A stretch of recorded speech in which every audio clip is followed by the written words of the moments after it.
Hi crafty friends, welcome back to my big fat pink journal. Do you have old packaging and clothing tags? Well, believe it or not, this is what these were. I'm going to show you how to alter them into beautiful elements for your junk journal. A real trash to treasure project. If you're anything like me, you keep all the tags and receipts and advertising material that you get in hopes of creating something for a journal. So I'm hoping this project gives you some inspiration. So this is my tag. Don't look at the price. This was for a formal suit for my son that he wore to a formal engagement that we went to, and he'll be wearing it for his year 11 formal later on in the year. I chose this tag because the card it was made from was quite thick, so it was nice and sturdy, and I liked that it also had a round tag with it, so it made it for an overall more interesting look. I was going to start with gesso, but then decided to use a piece of book page first. This is going to have more of a vintage feel because my journal is more vintage, so this will be my starting point. I've added some Mod Podge to the tag. I'm then placing my torn piece of book page and then adding Mod Podge on top.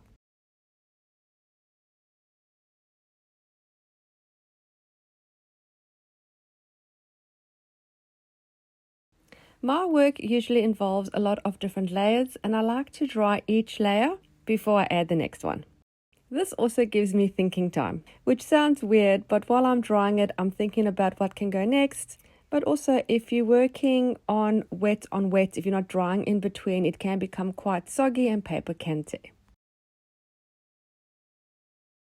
So I'm going to work on both sides of this tag. I don't know yet how the final product is going to look, so I'm going to alter both sides in case I'm going to use the back for something. If anything, it's got lots of writing space. I'm now going in with my white gesso.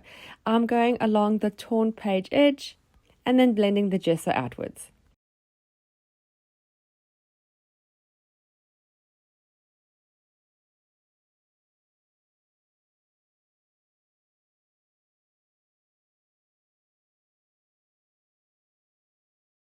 I have decided to leave a little bit of the black color showing, the original color of the tag. I do have some black elements throughout my journal, and that'll help it to connect to the other elements. It also allows for good contrast. For the round tag, I'm covering the front and back with white gesso. I'm not making it solid. You can still see some of the numbers shining through, and that's fine. That adds for added interest, and it allows for that contrast that I was talking about earlier, which may or may not get covered in this next step. I've decided to do sort of like a mini mosaic or more like a patchwork design on this little round one. So I'm just getting little bits of paper that are going to match my overall theme and obviously the colors of my journal, and that'll make up most of the design of the round tag.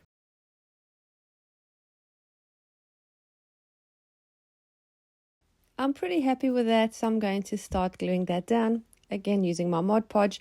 That is sort of just the staple adhesive that I have on my desk and my go-to, but you could use craft glue, gel medium, even glue stick at this point, because the paper that I'm using to stick down is really just fine paper. It's magazine paper and book page paper.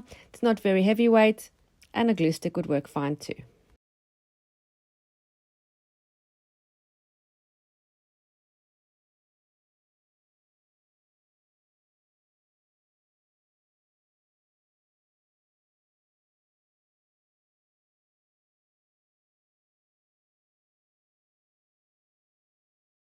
Softening the edges again with a bit of white gesso. I'm looking for that soft romantic feel, so I'm blending the edges of the little patchwork pieces to soften the overall look.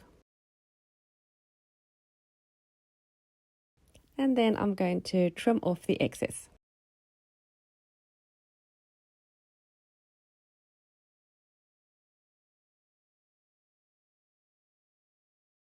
So the round tag will sit over the larger tag. I want them to sort of match, so I'm going to incorporate some of that patchwork paper that I've done on the round one onto the larger rectangular one at the bottom. I'm going to do it up the side where the majority of that black is. I don't want to cover the whole thing because it'll be a little bit of overkill, I think. Just a little bit on the side to match the round one will be plenty.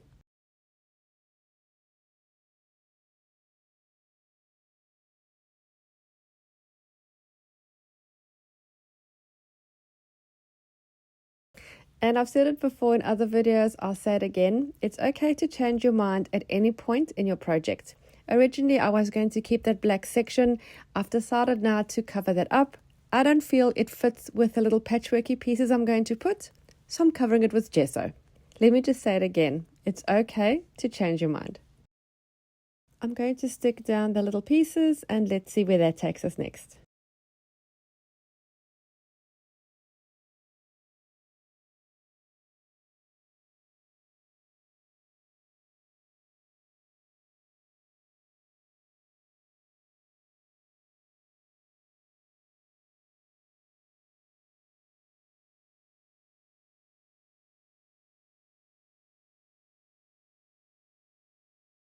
And at this point decided to do the patchwork all the way up the side.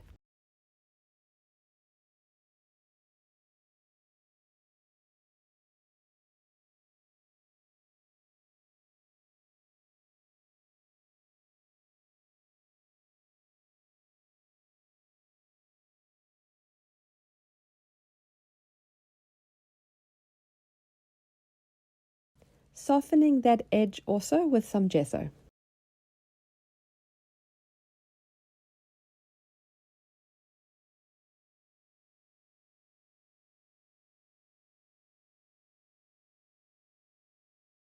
Then I had this acetate packaging that was from a gift box of body lotions that my kids gave me for Mother's Day.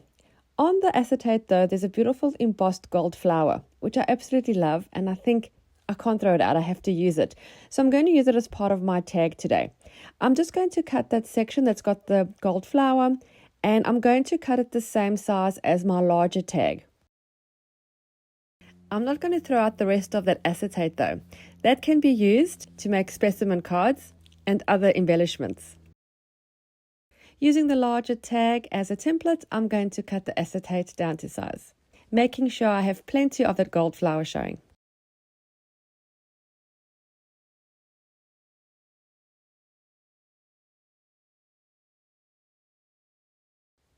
There was a bit of glue and fingerprints on it, so I just used a baby wipe to clean the acetate. It can get a bit messy when you have messy crafty hands. So that's the structure of my layered tags. I think that printed acetate really adds a beautiful element to it. And I've placed all my tags aligned and I've punched a hole so it's ready for my tie.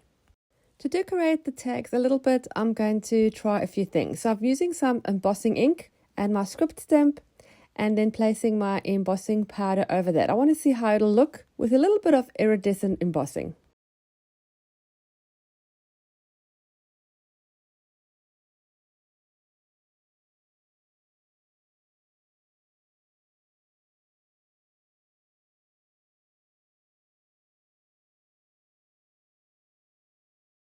It's really hard to see on the video because it is so light. I will show you a close-up later on. It didn't add much, but there is some texture and a little bit of interest created by the embossing powder. But I'm going to add to that. I've got some metallic wax in the color Antique Gold. I'm going to put some on my finger and then just rub it gently over where the embossing design is, and the gold will stick just to that and make that pop. Again, very subtle, but it gives it a really romantic feel. Decided to go around the edges too. For the tag tie, I'm going to use a piece of fabric. This is a white cotton. It's actually from an old shirt.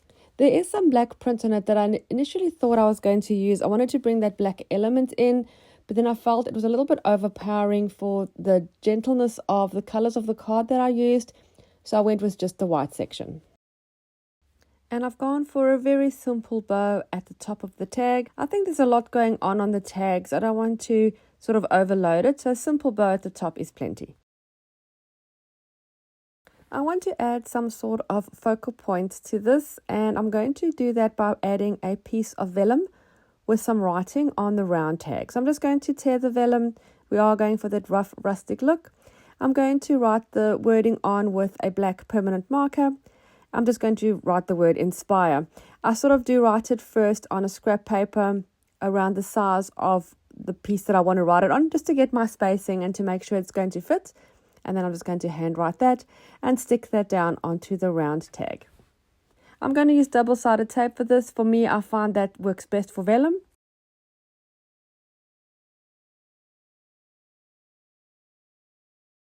To pick up a little bit more of the turquoise color you see in the background, I'm going to use an acrylic marker with a brush tip, and I'm just going to press it down in 2 directions to make little hearts. I'm going to go around the heart with a fine liner pen just to make it stand out a little bit more.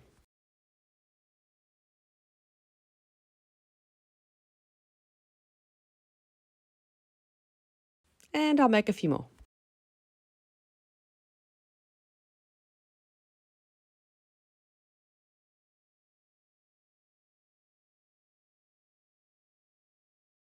Let me show you a close-up of the card so you can see all the details.